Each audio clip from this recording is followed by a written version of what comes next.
आइए देखते हैं कि जब सांप जब किसी इंसान को काटता है तो उसका जो जहर होता है वो हमारे बॉडी में कैसे वर्क करता है, कैसे काम करता है, उसका क्या साइड इफेक्ट होता है, कैसे उससे उससे को रोके जहर को फैलने से। ठीक है, आज उसके बारे में समझते हैं। आइए। Snake poison work on human body.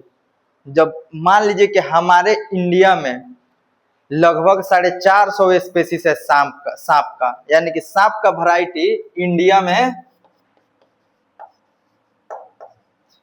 India में इंडिया में 450 वैरायटी है सांप का, जिसमें से बस 10 गो काटता है तो इंसान मरता है, 10 गो के पास में पॉइजन होता है। बाकी बाकी जितना भी होते हैं ना 440 वो सब पॉइजन लेस होते हैं। ठीक है, बाकी सारे के सारे स्नेक जो होते हैं वो पॉइजन लेस होते हैं। अब जैसे मान के चलिए कि कोई पॉइजन वाला सांप काट लिया, दो तरह का सांप जो होता है उसका टॉक जहर जो होता है दो तरह का होता है। पहला होता है न्यूरोटॉक्सिक और दूसरा का होता है हेमोटॉक्सिक।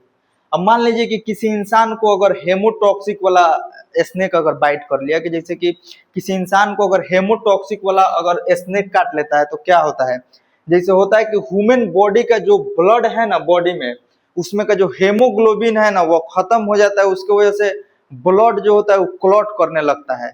और जब क्लॉट करने लगता है का मतलब जब थक्का लगता है जमने ब्लड का, तो इसके वजह से जो हार्ट है वो प्रॉपर ढंग से काम नहीं कर पाता है, इसलिए इंसान का हार्ट अटैक आ जाता है और इंसान डेथ कर जाता है। ठीक है, तो देखिए अगर मान के चलिए कि ये जो होता है हेमोटॉक्सिक वेनम होता है।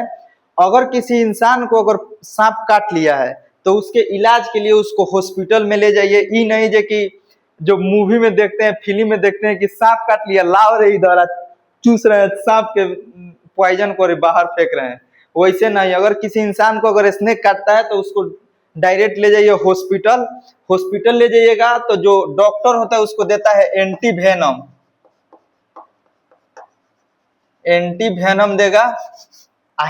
वेनम देगा, तुरंत 5-7-10 बोतल पानी चढ़ाने लगेगा। अगर पानी चढ़ाने लगेगा तो पानी चढ़ाने से क्या होता है कि जो ब्लड थक्का जम गया है, यानी कि जो ब्लड क्लॉट कर गया है उसको पतला कर देता है। पानी जितना चढ़ेगा उतना ब्लड पतला हो जाएगा और उसके वजह से ब्लड में लगेगा क्या, ऑक्सीजन दौड़ने, और इंसान बच सकता है। ठीक है, और ये होगा। अगर मान के चलिए किसी इंसान को अगर न्यूरोटॉक्सिक यानी कि ब्लैक कोबरा, अगर न्यूरोटॉक्सिक मतलब यानी कि ब्लैक कोबरा अगर किसी को काटता है तो क्या होता है कि जो हमारा न्यूरॉन सिस्टम होता है, जो हमारा न्यूरॉन सिस्टम जो होता है ना, वो क्या करता है कि पूरे बॉडी के हर एक मसल्स को सिग्नल भेजता है। ठीक है, अगर न्यूरोटॉक्सिक अगर सांप किसी को काट लिया तो उसके वजह से क्या होता है कि जो सांप का जो ये होता है ना काम नहीं कर पाता है न्यूरो सिस्टम, और उसके वजह से जो होता है वो मैसेज जो होता है ना बॉडी के मसल्स के पास में मैसेज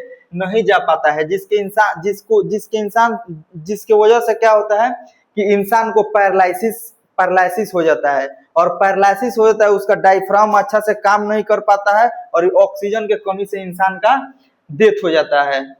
ठीक है, इसीलिए समझ जाइए कि आज के बाद से अगर किसी इंसान को सांप काटता है तो उसको झाड़वाने फूंकवाने नहीं ले जाना है, डायरेक्ट हॉस्पिटल ले जाना है। नहीं तो ये जो 440 को जो सांप काटेगा उसका तो झाड़ देगा कोई भी, क्योंकि जो उसमें पॉइजन होता ही नहीं है।